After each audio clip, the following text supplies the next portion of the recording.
Hello guys, good evening. तो after very long time हम फिर से मिल रहे हैं।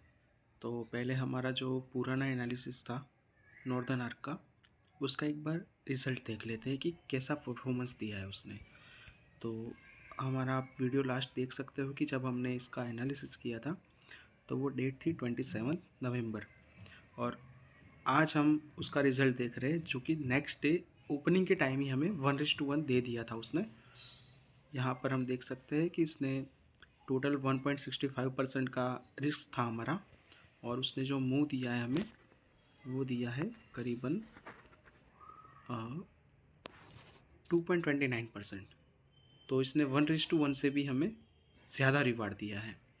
और रिवार्ड देने के बाद ये क्या हुआ है इसमें कि वो सीधा फॉल करके अपना जो लोअर जोन था वन डे का, वहाँ उसको टेस्ट करने आया, और टेस्ट करने के बाद उसने फिर से एक ब्रेकआउट देकर यहाँ पर 1:1 देकर फिर से वो गिर गया। तो यहाँ पर 1 आवर में तो मुझे कोई ट्रेड दिख नहीं रहा है, क्योंकि यहाँ पर कोई बन रहा था तो वो भी तक ख़त्म हो चुका है। और ये एफ एंड ओ का तो कोई स्टॉक है नहीं जिसको हम पोजिशनली शॉर्ट कर सकते हैं। तो मुझे 1 आवर में शॉर्टर टाइम फ्रेम में यहाँ पर कुछ नहीं दिख रहा है। तो ये स्टॉक अभी मेरे अकॉर्डिंगली थोड़ा सा साइडवेज है। बट वेट अ मिनट, हम डेली में भी एक बार चेक कर लेते हैं कि यहाँ पर कैसा परफॉर्मेंस हुआ है। ओके ओके, या वन डे में यहाँ पर जो परफॉर्मेंस हुआ है वो है 10.32 पैसा, एंड वन डे में इसका अभी भी 1:1 देना बाकी है। बट ये एफ एंड ओ का स्टॉक नहीं है, तो आई डोंट थिंक ये हमें ज़्यादा मूव देगा या नहीं देगा, मुझे इसका कोई आइडिया नहीं है।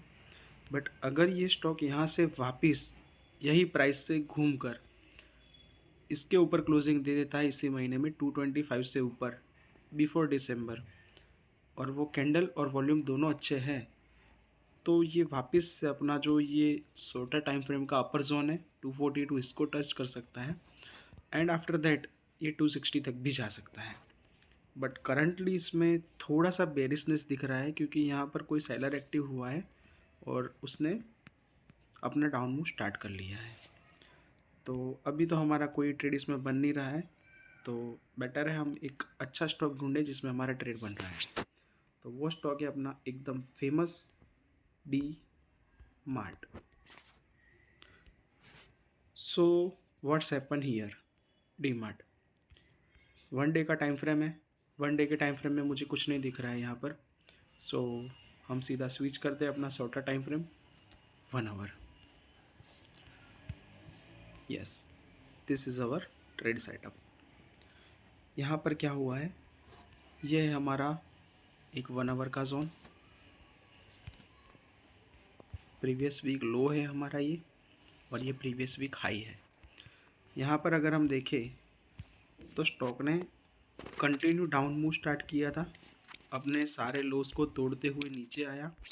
यहाँ पर एक छोटा सा कंसोलिडेशन हुआ है, और एक स्मॉलेस्ट जोन है, एकदम स्मॉलेस्ट जोन है, बहुत बड़ा नहीं है। बट हम इसको इतना वैलिड इसलिए मान रहे हैं क्योंकि ये अपने जो प्रीवियस वीक लो है उसको टेस्ट करके आ रहा है। सो यहाँ पर एक ट्रेंड चेंज थोड़ा सा दिख रहा है शॉर्टर टाइम फ्रेम में अपने को, कि ये ऊपर की साइड मूव दे सकता है। और इसमें जो हमारा रिस्क बन रहा है वो बन रहा है करीबन 2%, एग्जैक्ट 2%। तो अगर 3496.30 के नीचे कोई भी एक 15 मिनट की कैंडल क्लोज हो जाती है तो वहाँ पर हमारा लॉस हो जाता है, और वो हमारा मैक्सिमम लॉस रहेगा जो भी रहेगा। 15 मिनट की कोई भी एक कैंडल क्लोजिंग मैंडेटरी है, अगर वीक बनता है तो वो नहीं चलेगा। और यहाँ पर हम टारगेट अपना पकड़ के चले 2% पे, तो 3640 के आसपास बैठ रहा है।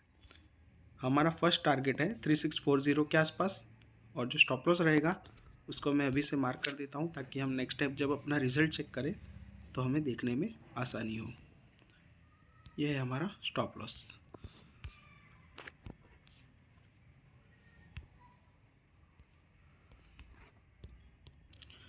सो ये है हमारा स्टॉप लॉस जिसको हमने ऑलरेडी मार्क कर दिया है। अगेन आई एम रिपीटिंग, इसके नीचे 15 मिनट की कैंडल क्लोजिंग मैंडेटरी है स्टॉप लॉस के लिए, कोई भी वीक नहीं चलेगा, क्योंकि वीक बनाकर वापस प्राइस ऊपर शूटअप हो जाती है। और दूसरी चीज़ कि हम यहाँ पर कोई बाय सेल का रिकमेंडेशन नहीं दे रहे हैं। हम सिर्फ यहाँ पर कोई भी स्टॉक अपनी कैंडल स्टिक के अकॉर्डिंग कैसे मूव होता है और उसमें कैसे हम अपना ट्रेड प्लान कर सकते हैं या तो फिर कोई सेटअप से बच सकते हैं जिसमें हमारा लॉस हो रहा हो। और अगर आप इन्वेस्टमेंट भी कर रहे हो तो आप ऐसे ही सोच कर सकते हो, जैसे कि अभी आप सोच रहे हो यहाँ पर कुछ सोच रहे होते, डीमार्ट गिर रहा था इतने टाइम से, तो आपने सोचा होता कि मैं यहाँ कहीं भी बाय कर लूँ। तो अगर आप यहाँ पर देखते हो तो आपको पता चलता है कि ये कंटिन्यू डाउन ट्रेंड में है, यहाँ पर कोई भी अप ट्रेंड नहीं आया है। और मान लो अगर आपने यहाँ पर कहीं पे एंटर कर भी लिया तो आपको इतना क्लियर होना चाहिए कि ये लॉन्गर टाइम फ्रेम, जो लार्जर टाइम फ्रेम है अपना, उसमें ये ऑलरेडी बेरिश है। और बेरिश मीन्स कितना बेरिश है आप देख सकते हो, ये टॉप से गिरा है 5482 के आसपास से और कंटिन्यू बेरिश है। यहाँ पर कुछ भी रिवर्सल का साइन हमें नहीं दिख रहा है, सिर्फ एक या दो ग्रीन कैंडल है, बाकी सारी red red red red red, कोई रिवर्सल नहीं है। एक स्मॉलेस्ट रिवर्सल मुझे यहाँ पर दिख रहा है, बट यहाँ पर भी उसने अपना धोखा दे दिया हमें, उसने मुंह नहीं दिया है यहाँ पर।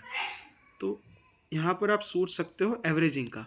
अगर मान लो आपने 5482 से गिरा है और आप सोच रहे हो कि मैं तो एक काम करता हूँ 4200 के आसपास एवरेज कर लेता हूँ, तो आप देख सकते हो यहाँ पर क्या हुआ, 4200 के बाद सीधा गिर के 3500 तक उसने लेवल दिखाया। बट अगर आपने एवरेजिंग अगर चार्ट के अकॉर्डिंग की होती तो आपको यहाँ पर पता चलता कि 3800 यहाँ पर मैं एवरेजिंग कर सकता हूँ। अगर आप इन्वेस्टर हो तो ठीक है, आपको कोई लॉस लेने की ज़रूरत नहीं है, आप बैठ सकते हो।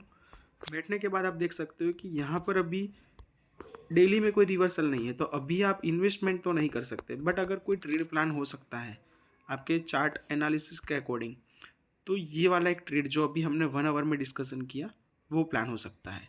बट इसमें भी रिस्क क्या है कि ये डाउन ट्रेंड में है, तो 1:1 देने के बाद मैनी टाइम्स हमारे कुछ स्टॉक फॉल हो जाते हैं, तो हमारा जो पार्शियल प्रॉफिट बुकिंग होता है वो मैंडेटरी है।